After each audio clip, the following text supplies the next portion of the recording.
Lecture 12 or Environmental Science 1-401. We're going to be looking at Chapter 16 of your book. I'm going to be looking at the principles of urbanization and some of the history of how we urbanize and some of the consequences of it.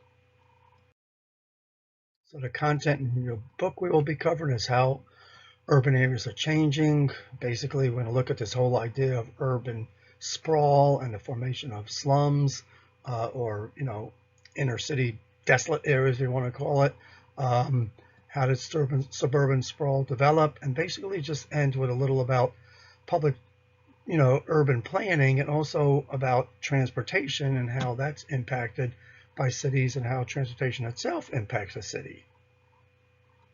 So before we look anywhere about studying urban areas and cities, we have to think about how people settled the earth and why we settled in areas of what we did. And we start looking at recent human history. We can look at the first of the major human migrations leaving Central Africa about 200,000 years ago. Now, of course, there were people moving around before that, but we're looking at this great exodus of how people moved around the earth, basically. So we look at how we spread out, most of this due to a lack of resources, nomadic lives in general. People were just used to moving around, but people started separating. And what's really interesting when we look at what people probably looked like back then, they probably had the characteristics that we all see today, except that people tended to migrate based on segregation of characteristics. So people spread out throughout Africa, and then we started leaving Africa in a couple of different ways, usually by walking and sometimes by boat, because some of these trips we can see went across oceans. And what we also see a lot is that people left Africa, took these incredible trips, and then came back into Africa because it was basically an ancestral homeland that was comfortable, but also people probably didn't even know that they originated from there, as families moved on over tens of thousands, hundreds of thousands of years. So we can see how the earth got populated through various migrations at various points in times or thousands of years ago, before our period. And we can see even the colonization of America, which took place probably across an ice sheet or what we call a land bridge, because understand that during this 200,000 year period of time, and really it's about 600,000 years, we started, seeing people as we know them, spreading about a little, and people earlier, our ancestors spreading out. But during this period of time, we've had glaciations, we've had ocean rising and lowering, we've had continents actually shifting in that period of time. And this affected migration and created opportunities for migration that weren't there earlier. So here we go, we spread out all over the darn place to some areas that were recently, inhabited. And they don't show, unfortunately, Polynesia, because that was an incredible trip in itself, leaving basically from Africa and then traveling, throughout to the Americas. It doesn't show well, all the little islands in between here. And some of them like Hawaii, it does. But so this is an amazing trip. And why did we migrate? To look for hunting, foraging, and also eventually to find places to settle. And people did settle in these areas and formed large settlements that eventually split up as populations grew. And it's particularly true in denser areas originally in Africa, is these huge cities built up, also in China, these huge cities built up, and people had to leave them and migrate to find other resources. And some areas, communities died out totally and left behind nothing. Other areas just built up and became the major cities that we see today. Now, this map seems a little strange, but it's basically showing, I call it an engineer's view of the major rivers. And what's neat about human settlement, and this is true for, throughout history, but mostly right around the mass exoduses, I'd say, particularly out of Europe, right around the 1400s and some of this around the 1200s, is people started leaving their homelands because they were running out of resources. And they left to form new settlements for two reasons. One reason was to find resources to bring back to the original country because they were basically running out.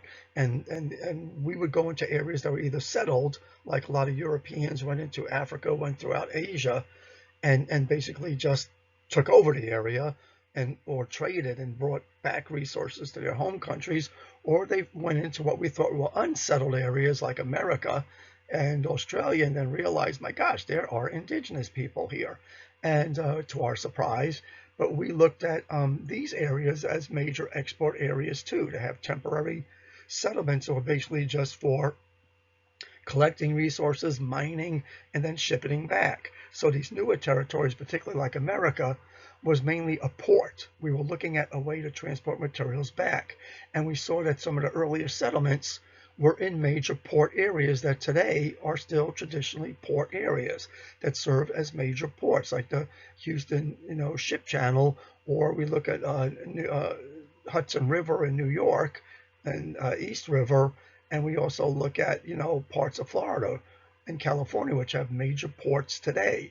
Now, a lot of those ports are used for trade, of course, particularly with commerce and petrol, and also for tourism, like cruise ships. So some of these ports that we use go back through, early history. But what we also did is we were used to boat travel. So early settlers, and in some cases we can say the invaders, followed river pathways. And these are showing kind of squared off all the major rivers. And if there wasn't a river, we carved out ones like Erie Canal and built rivers and connected areas. But people basically settled then in areas along rivers that we discovered resources. And some of these resources were lumber, were places to grow specialty crops, or coal, you name it, and even fur, like pelts. So the rivers became excellent passageways for commerce, and particularly rivers that we could find that ended up in a large body of water that we can take a big ship and go back and forth and trade. And this is some of the reasoning for the Panama Canal too, is we needed a better trade route so boats did not have to literally go around all South America and just now take a short trip through Panama, which saves days, thousands of miles off of travel. So early settlements tended to be around water. And this is true of early settling and then later settling. Okay. And then what happened, at least in the United States and also throughout the world in a way, is transportation started becoming the hub, and particularly the railroads. So railroads, particularly east, west, north, south, became the new waterways. And commerce took place along railroads, which tended to follow sometimes bodies of water, because bodies of water tended to sometimes cut through the lower areas of mountains, and these followed terrain that tend to avoid high mountains and found easy natural cuts or paths. Then after the railroad boom, then we started getting the automobile. And the automobile allowed us to build roads almost anywhere and to take all these little side trips and roads, and towns grew then along that. So the first development we see in a young country like ours is development was first based on major coastal ports, then inland ports, and then places that trains and basically, regular trains on tracks and wagon trains or carriages can follow, and then eventually, cars, trucks, and ultimately airplanes, which opened up a whole new avenue of even communities that were just built around the airplane. So understand this about settlement. Settlement started out as a way to look for goods in the second wave, what I'm going to call the modern wave of development, and look for basically resources that could be collected and shipped back to the home countries. Eventually, we of course became our own independent country, and we kept our resources to ourselves, but also still engaged in trade. So when we look at settlement, it's really interesting how people eventually settled in little villages, and then some of these villages, based on some unique economy or based on transportation, like a river, a railroad, or eventually just a natural place to put a road, like, not like on the top of a mountain, but through a valley and through places where we had a lot of maybe agriculture going on, is we started forming cities or urban areas. And there are three proposed models of how urban areas formed.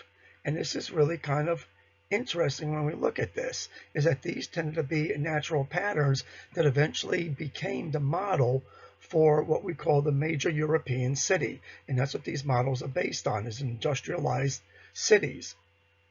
So one of the earlier models, which we call the concentric zone model, and some people name it after the person, the Burgess model, is that we found that cities or large urban areas formed in concentric rings. And the center of the ring tended to be a business district, very much like you find in developing countries or in, classic biblical times, no matter what religion you follow, is that ancient cities had a business district where things were sold, money was exchanged, and primitive banks existed. And, this was basically the city center. And then the city center was where everybody kind of moved in to do their trade or to spend their money or to make money. And in some cases to mint money and buy money. So this was a unique region that we're going to see is typical for two of the urban development models. And then when we start getting out from that, we look at what's called the wholesale and light manufacturing. In the older days, that means this is where metal shops were, people that made clothing, that sold jars and cooking implements and all the basic needs. So they became more of what we would call the commerce and sometimes the blue collar, the hard labor. Okay, and small to large manufacturing.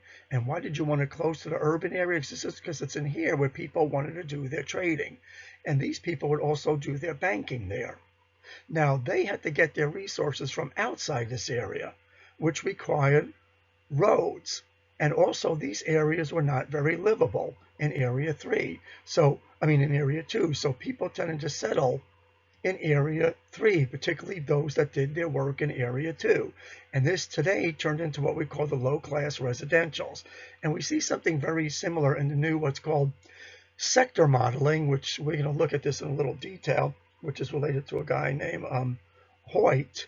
And in the sectoring model, we still have an urban center, for the business district. That meant banking and all sorts of businesses. Today it also means law firms, whatever, which probably existed back in the old days too. They had barristers of some type. Okay, and then you had your number 2 area, which probably followed a natural road that made it easy to travel this way than to live around that area. And then we have the 3rd area there again where people lived. So they had small manufacturing, and then they lived to get close to these areas.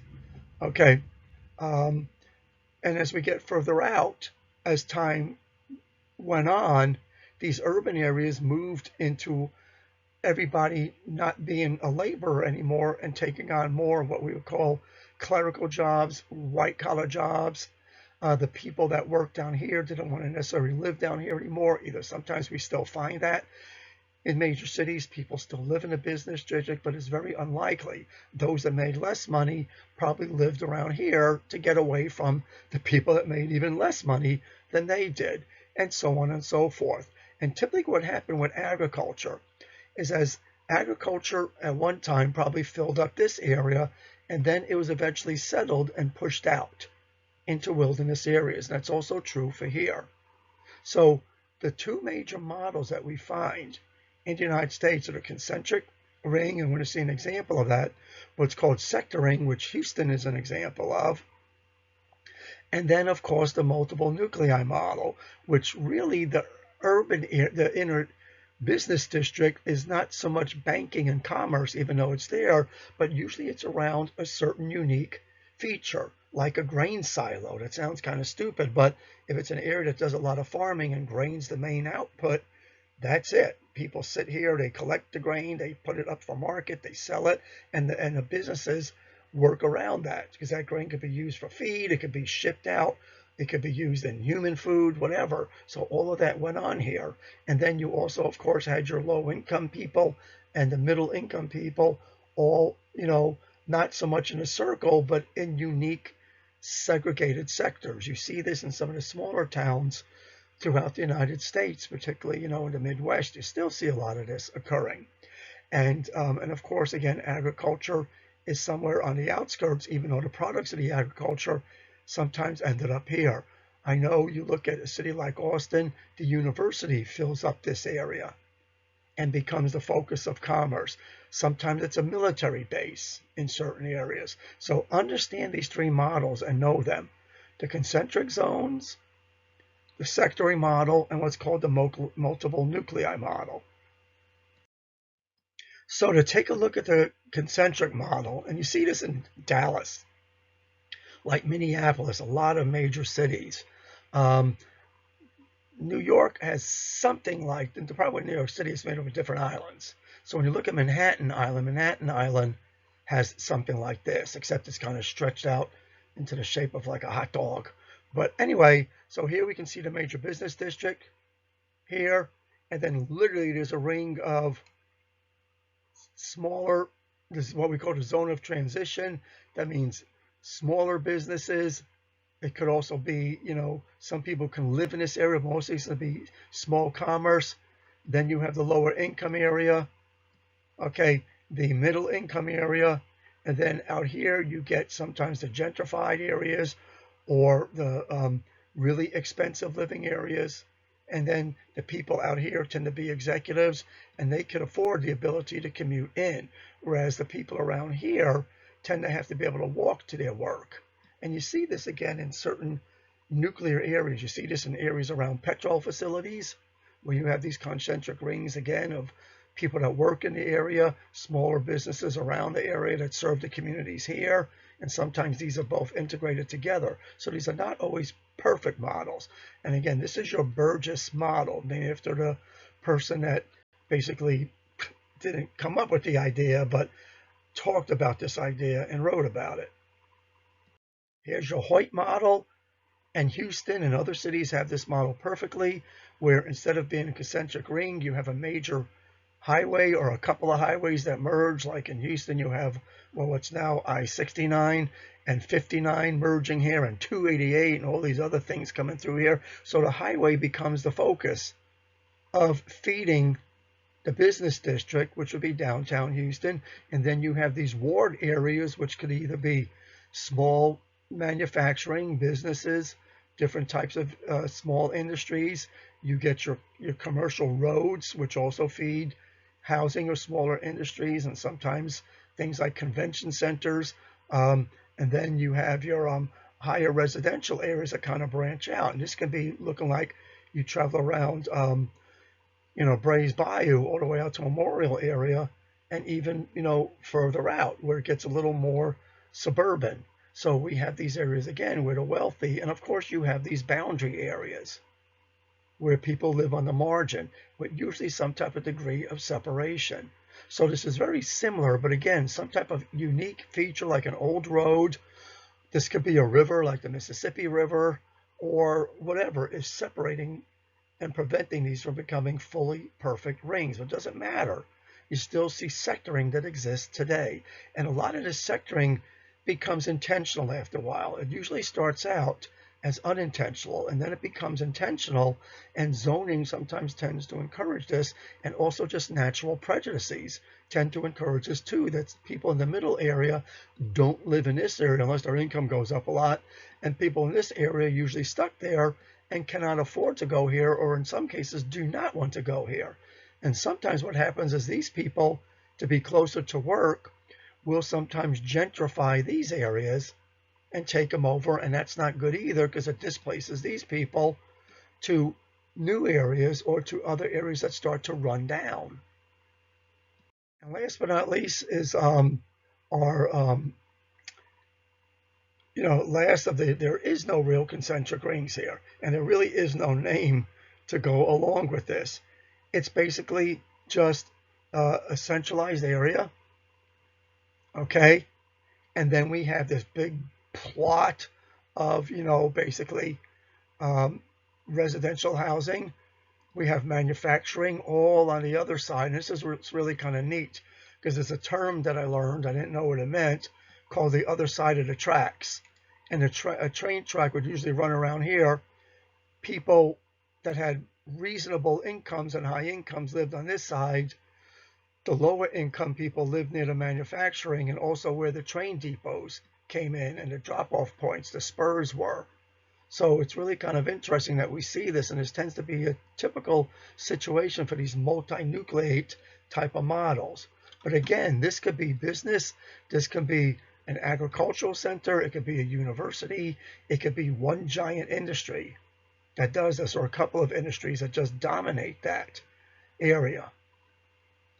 Now, when we look at ancient times and in developing countries, and these are three different models that we can look at.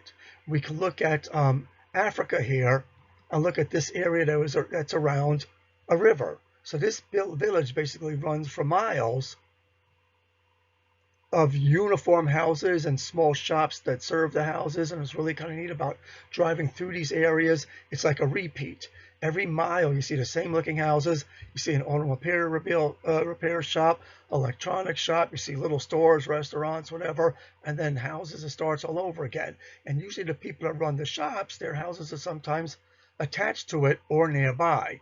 So you have a nearby shop and a person that lives there, and close because they're usually carrying their goods to the place of business. And then you can see in the distance, we end up with these modern cities that are built on the European model that was developed during the colonial takeovers. So this wouldn't have been here at one time, versus miles and miles of this, which is really incredible to see when you're driving along these or walking along these. And this is typical of what you see in Asia. These little clumps of communities that just settle. There's two that actually are kind of growing together, and they're relying on this agricultural area. And notice that there's a road, and this road, I guarantee, has dozens of villages just like that. You see this even in places like, if you ever fly over Oklahoma, Kansas, rural parts of other states, even Pennsylvania, have these little grid communities that are just houses where people live. This is not a multi-nucleate model. This is just a model of a road, a waterway, and people just live.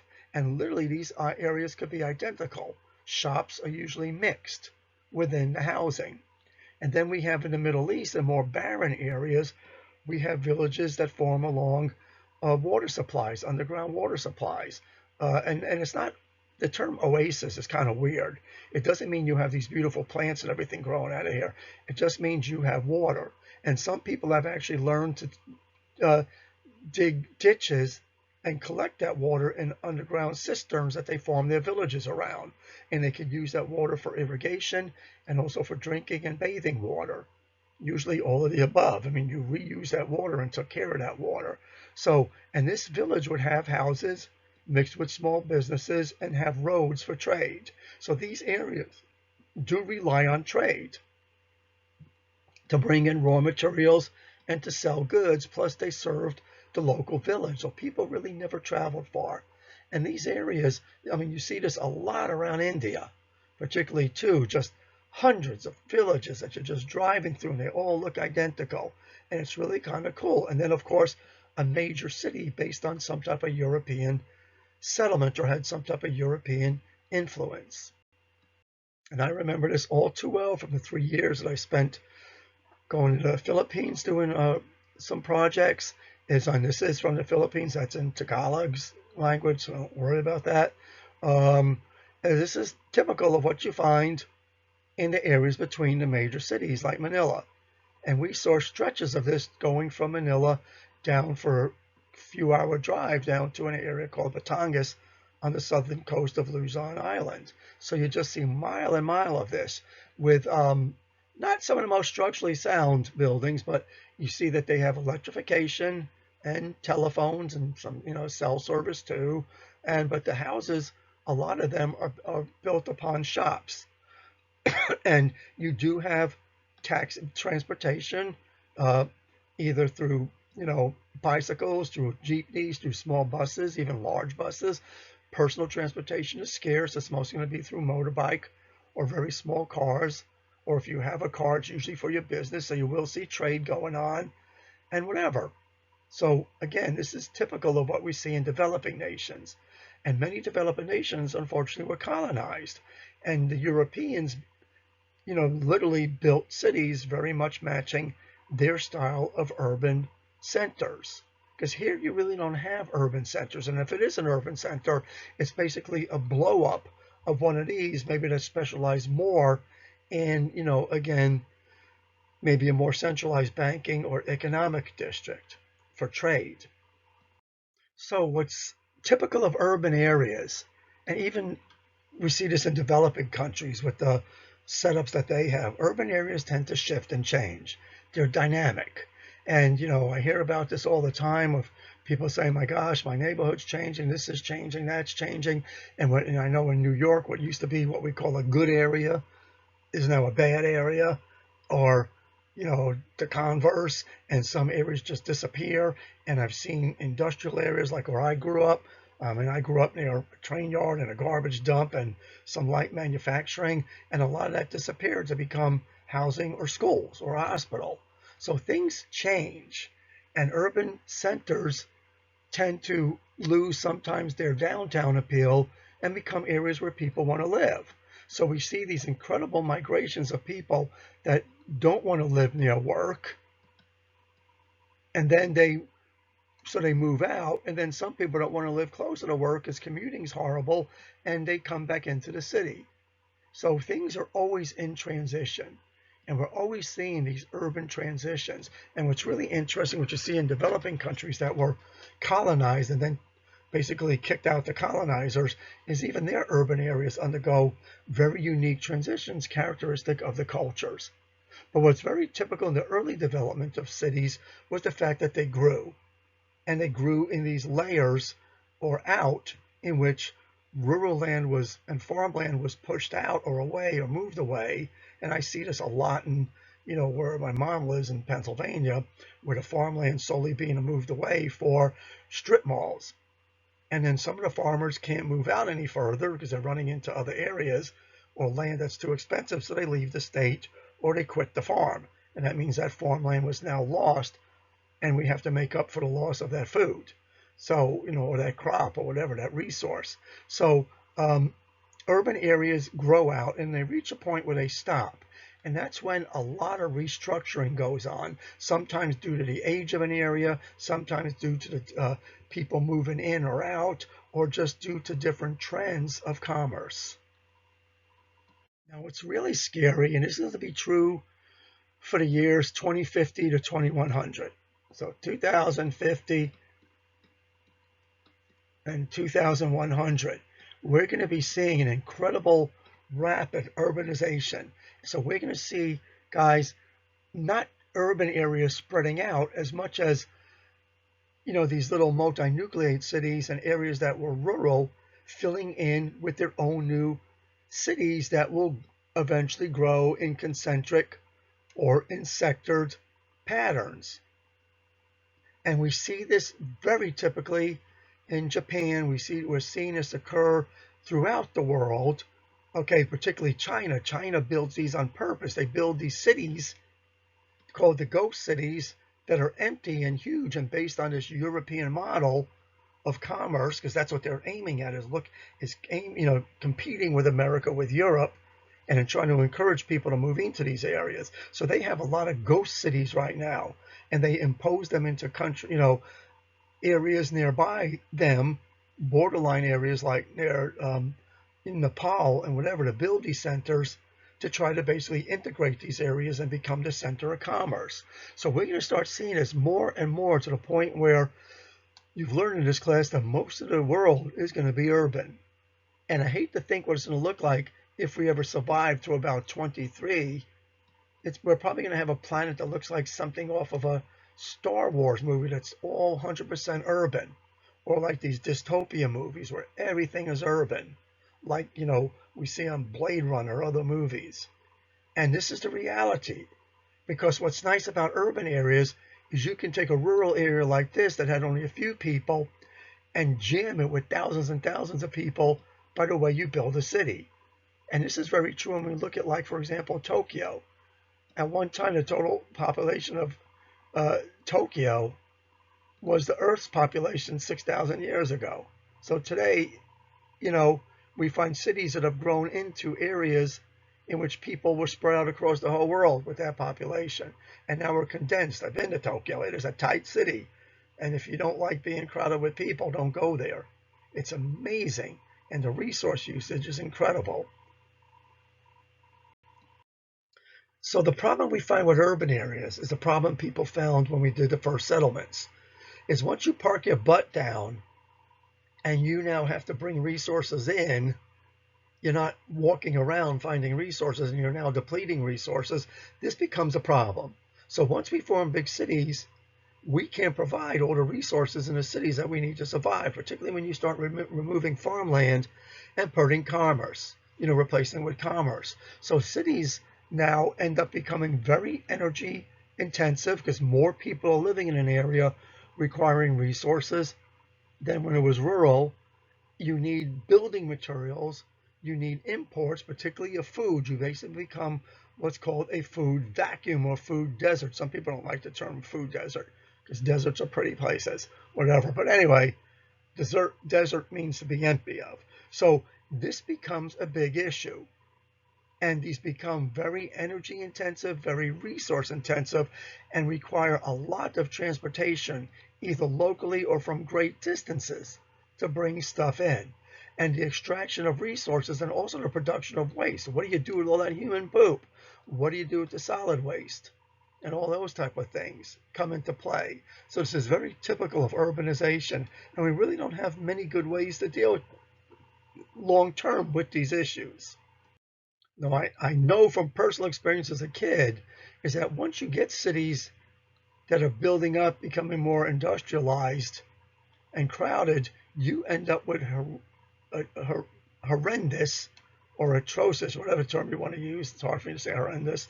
Okay, living environments, particularly in the poor areas. And you start seeing an increase in pollution, a concentration of pollution, both water pollution, air pollution, and even an increase in disease as people are crowded together. We know that real well from, pandemics and epidemics and just regular diseases like flu. COVID's an excellent example. In congested areas, it spreads like crazy. And then eventually it does make its way to rural areas, but much slower because there's not as much personal density. We see more stress occurring in these areas. A beautiful study called the Executive Rat Study and the Urban Rat Study, which shows if you press rats into a tight area where they can't get away from each other, it's crowded, sort of like New York City, they get crazy and they get stressful and violent and aggressive. So we end up with a situation called the urban penalty. I never really use that term much, but you can look at it that way. So it just, means that problems exacerbate, they get worse. And our urban history, that means even in ancient medieval cities and early, settlement cities, they had their problems and they were horrible places. Pollution was ridiculous. People were dying on the streets and people were dying young, period. Disease was rampant, sort of like plague. So these were not fun times. So today what we're recognizing is we have to do something with urban areas. And there's a lot of research out there that's right now very theoretical. We don't know if it could be applied due to either human nature or cost benefit, or how do we tear down a city and rebuild it? Because that's always a good thought. Okay, so what we have to look at is opportunities to make cities that are more sustainable.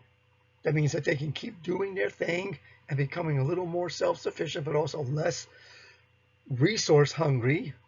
We could also make them more livable and also more resilient. That means if something disrupts that city, it doesn't kill the economy. When you think about the natural disasters in the area, particularly Houston, because I've lived through enough of them now that I'm tired of it, and then a pandemic, disaster and other things like that, it knocks out the economy when it shouldn't. And it really puts us at a disadvantage that we don't have the resilience to sometimes survive these major changes, and sometimes we can't bounce back. So what we need to do is have to look at the inevitable.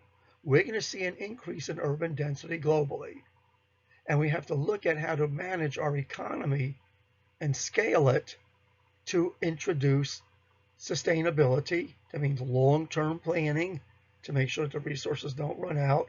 And we also, we have to make them livable for our children in the long term. We have to look at recycling and all these other type of things, but also look at what happens if our economy gets damaged. What if our commerce gets damaged? Our roads get destroyed. We get, from flooding, earthquake, or fires. How do we bounce back for that?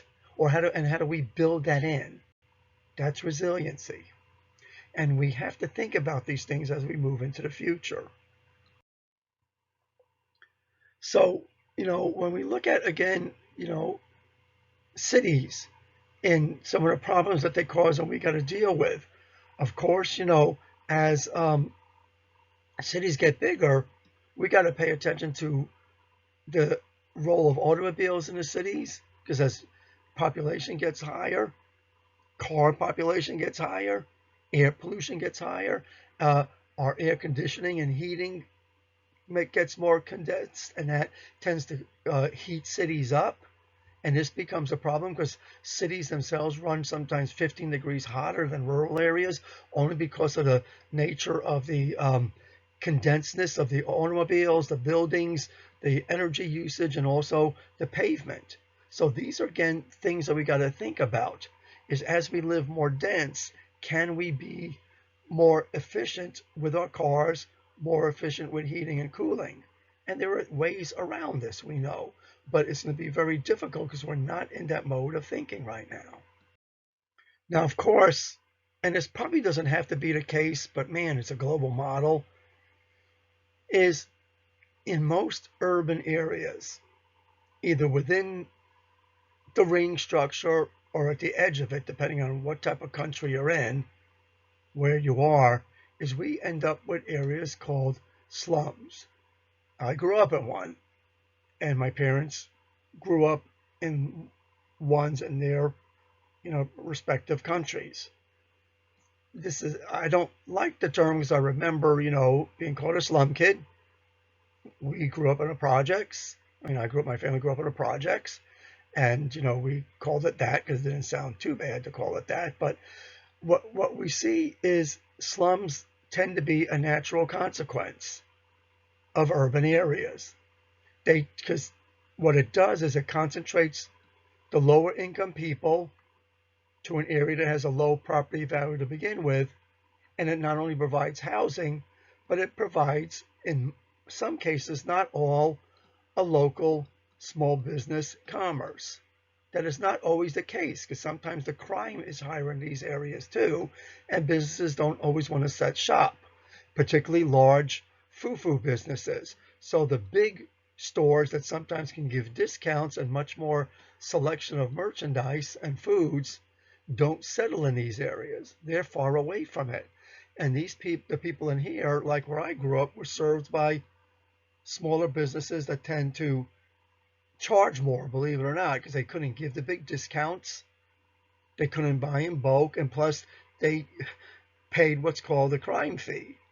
They were robbed, and they paid disproportionately higher value on their businesses compared to a large place.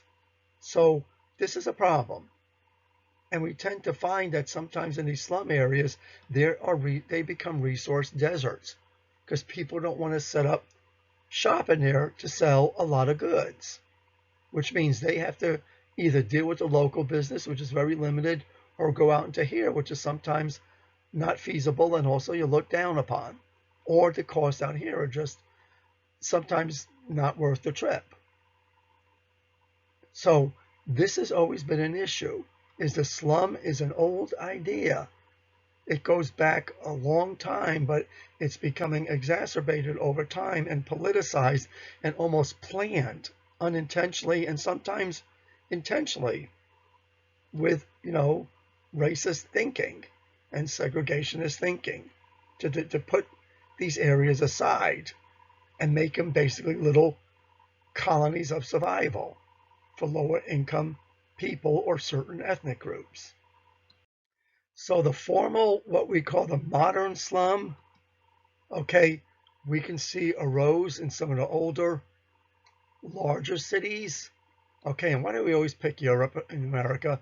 Because we have the best data on this.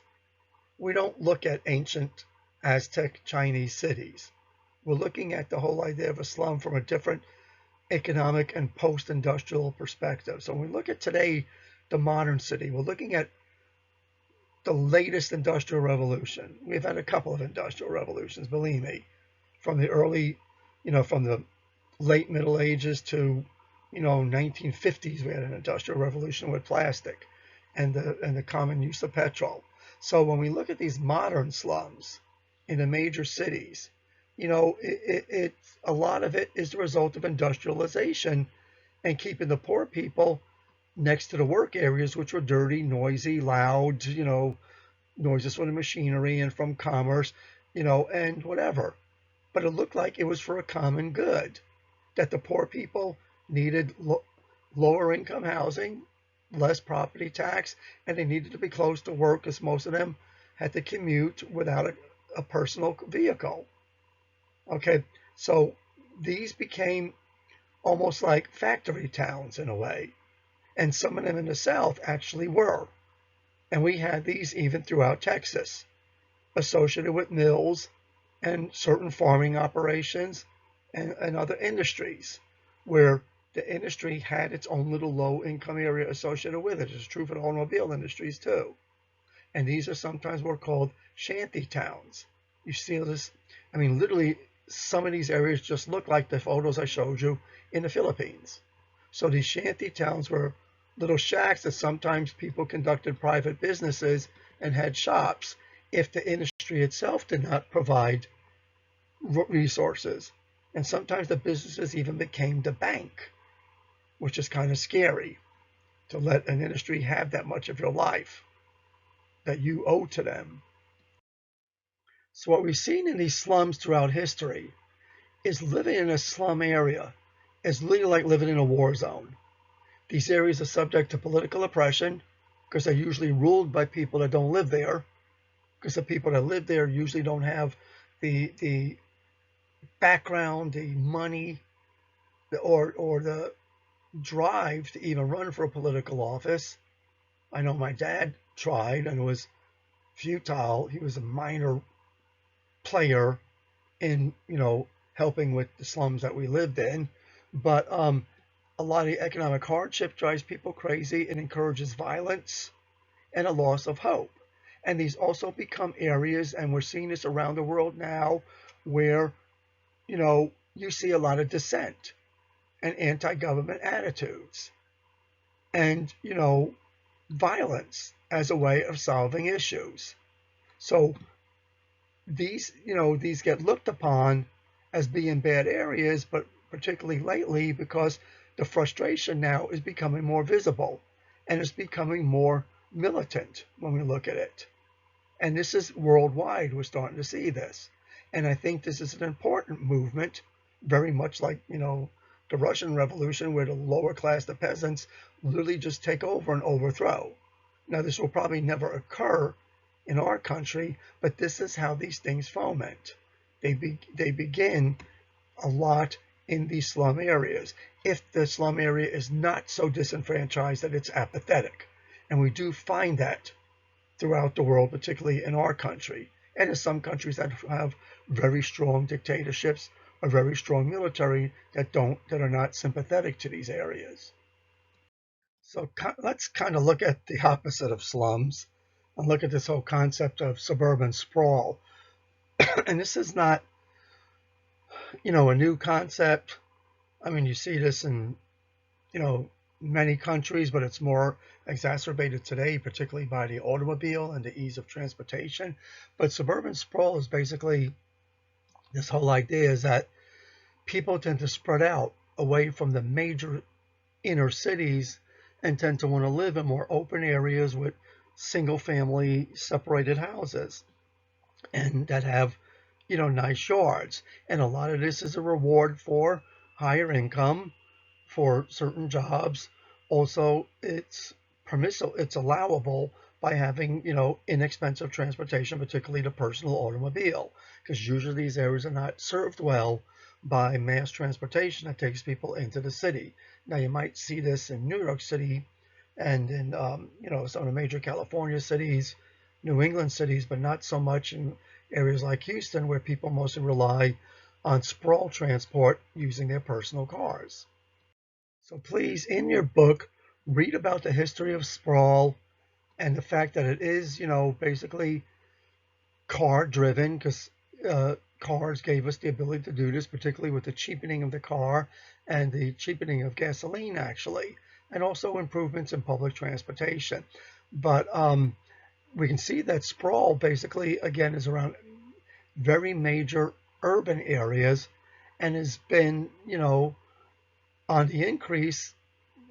In some areas it's slowing down a little, but basically it's on an increase, and we tend to see this as still a major development. When we look at the Houston area, guys, Houston sprawl spreads out for, dozens of miles, and some people are willing to move out to areas outside of the suburbs, what I call suburban suburbs, and they can commute almost an hour, and it's ridiculous. That's without, heavy traffic.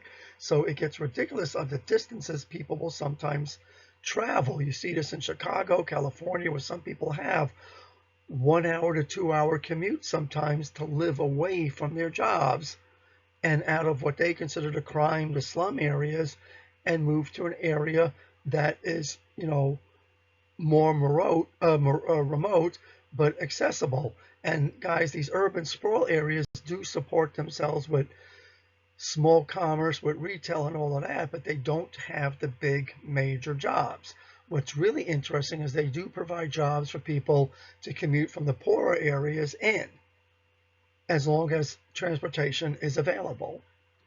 Now, a lot of times sprawl is regulated and encouraged and planned in the way we make zoning laws, or I shouldn't say laws, but regulations or recommendations. So we can say this area is, basically for one use, or a slight mixed use for maybe so people could have access to small commerce, or even, like you see in the woodlands, little factory jobs that are clean industries, not dirty, big polluting manufacturing industries, maybe like professional parks, or things like, biotech facilities that usually do small high-tech manufacturing, or IT companies that tend to be clean and don't pollute, produce a lot of pollution. So usually we find these areas that have height restrictions, home restrictions that are a little different from some of the other zones. And we try to keep it that way to maintain the suburb. Now, that's not always going to be true, because as time goes on, the suburbs can get engulfed by that urban sprawl, and then they can start seeing zoning that changes and allowing them to do things like this, and then this disappears or moves out further away. So sprawl, sometimes suburban areas get reclassified and become more inner city, closer to the inner city, as newer suburbs branch out and form. And you look at some of the major cities today are incredible miles across and have to be connected by circular highways in order to get people around these areas and away from traffic congestion. I mean, you just literally take a loop around through suburban areas to avoid the urban traffic. So guys, the major thing about, when we start looking at suburban sprawl, of course, it's resource intensive. It takes away farmland, which means as these houses develop, I even saw this in a small town. I was a professor in Oklahoma, where we had a ritzy area that was moving further away from the university and some of the new businesses that were coming in, and they were infringing on farmland and buying out farmland, which was very ugly political in that area. Particularly the wheat areas and cattle areas brought in a lot of revenue, and the farmers were not going to be squeezed out by that, but they did have housing literally right up to their, their yard line, which messed up their farm to road traffic and also other resources. So, sprawl continues. It takes up space. It becomes energy intensive, and it increases road travel. It increases pollution and increases gas usage. And it also means that electrification and other resources have to be pumped out to these areas. and it increases water usage, of course, too, because the least efficient housing is a single unit house, single family house. This is the least efficient way to use our resources. But and it's really funny being in major cities in Asia, Middle East, and in Europe, where they had to get away from this, and particularly in Asia and the Middle East, you see these large high-rise houses forming in other areas because they can't afford this type of growth as far as resources and space. So they have to do vertical. You see this also in Russia a lot. These huge mega houses where people are just living in these highly concentrated areas, and they're acceptable. I mean, that's all they get, basically. But it is less resource intensive, even though there's more people here. This uses more land and more resource per person than something like this, even though this appears more congested. Now, the book takes a side note about street design and shapes, and this is something that evolves in cities. Older cities built around railroads and main routes or spurs that came to that railroad and away for commerce. Certain roads were designed to make it confusing for invading armies, believe it or not, to get through the city. Sometimes they followed rivers, lakes, landforms. And as time goes on in a city, we find that the roads become obsolete a lot. And we see many types of road patterns, even depending on how that city developed, like grids in Manhattan. And then you get into boroughs like where I grew up with Brooklyn and Queens areas, which tend to be more based on, the roads are more based on getting in and out of neighborhoods and things like that. So all of these patterns evolve. And they can even become a predictor of how that land is going to be used. So we see grids, we see suburban type patterns, we see road patterns that are based sometimes on landform or based on a particular focus, an industry, or a ship channel, a train yard. And it's really kind of interesting. And as you drive around, pay attention to that as you go from area to area, how you see grids in the downtown areas, and then that changes when you get out of the downtown and eventually into suburbs. You're in areas where it's easy to get lost. So guys, please, I'm not going to go into all of this, but please look at the major suburban sprawl that came about after World War II in the United States, because other cities that are older than the United States, basically, in countries older than the United States, have seen this before, but ours was basically a little more unique because ours really evolved with the car, with the individual automobile, and not just with little motorbikes, bicycles, whatever, like you see in other parts of the world, but actually individual large cars. So this really created an incredible sprawl that was never seen before, that literally spread out, and also spread out to the types of urban centers that could eventually form across the country. So please read about it. And a lot of it was also formed post-World War II, when the economy was getting a little better, job growth was becoming better, and we really fueled our own industrial growth to encourage this. So sprawl basically fed upon itself, and this growing economy helped that sprawl to continue. One sad thing about American history, and this is similar in many countries, is that we kind of systematize discrimination in how we settle. And what we try to encourage as a society, through even, I hate to say this, through loans, through the way realtors worked, through the way community associations worked, and by political zoning, and is that we built a system of keeping people in certain areas based on economics, socioeconomics, based on race, based on ethnicity, and this became an ugly picture. And some of this was hidden, it was done subtly, some of it was right in our face with things like redlining, which allowed certain areas to be funded for lower income houses, and people encouraged to move to that area, including veterans. Okay, so it produced maps basically of where people could live and how those neighborhoods would develop.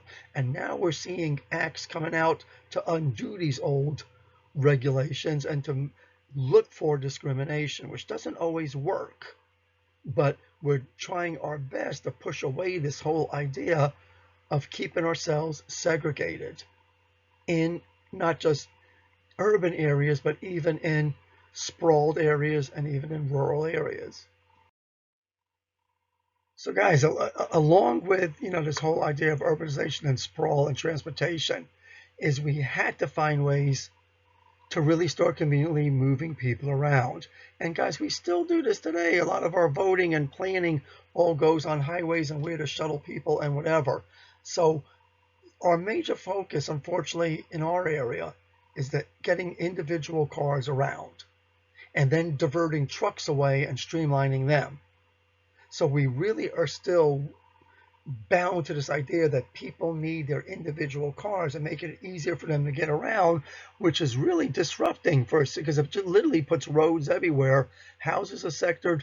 There's no natural areas left. If there are natural areas, they're sectioned off and isolated from other natural areas, so it becomes a mess. And we need to start focusing on more of ways of getting people around through public transportation, and not just improving roads and streamlining for trucks, but also for mass transport. We need to make room for taxis, buses to get around quickly and to more places and not share the roads with cars and trucks. We don't do this. We don't encourage, like what you see in New York City with an incredible network of city buses and subways. And some of the areas where the city buses run, they're in non-congested areas that can streamline their travel.